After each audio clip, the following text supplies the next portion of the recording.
এখানে ইচ্ছা না থাকলেও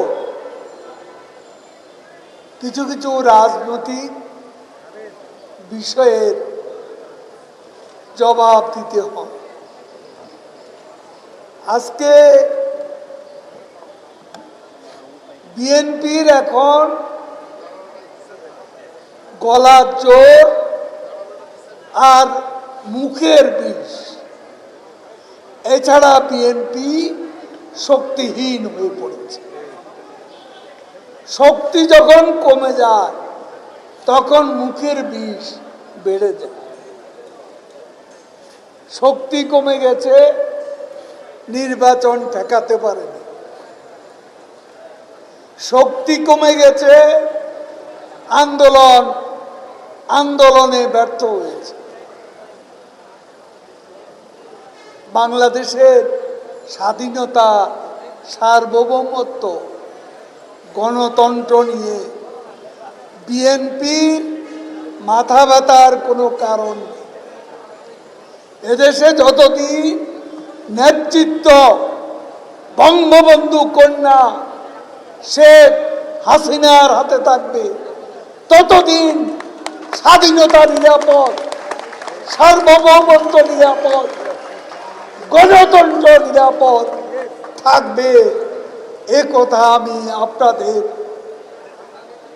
গভীর বিশ্বাসের সঙ্গে, প্রত্যয়ের সঙ্গে আমি বলতে চাই। প্রতিদিনই ঘুম থেকে উঠলে পত্রিকায় তাকালেই দেখি ফখরুলের বক্তব্য, বলে দেশে এক ভয়াবহ অবস্থা বিরাজ করছে। কোথায়? বাংলাদেশে একটা লোক না খেয়ে মরেছে না? এত কষ্ট আছে, সংকট আছে,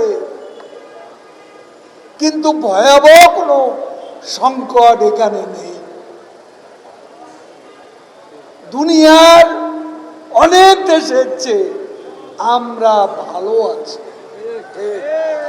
আল্লাহর রহমতে শেখ হাসিনার নেতৃত্বে আজকের যে সংকট, আমরা আশা করি এই সংকটও কেটে যাবে।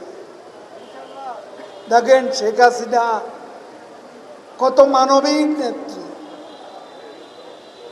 বড় বড় ইফতার পার্টি করার কথা, আওয়ামী লীগের মতো পার্টি। আমরা ইফতার পার্টি করছি না।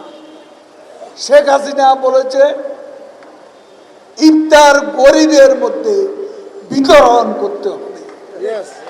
কোন পার্টি, বিএনপি জামাত একসঙ্গে আজকে ইফতার পার্টি, আর সেখানে ভাষণ দেয় আওয়ামী লীগের গীবত গায়, আওয়ামী লীগের গীবত গায়। এর উদার দিনেও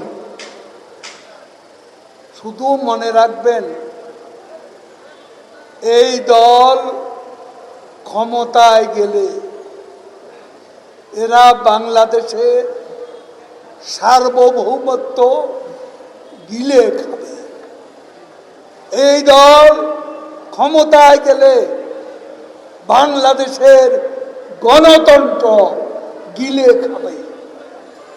এই দল ক্ষমতায় গেলে বাংলাদেশের মানুষের নিরাপত্তা গিলে খাবে।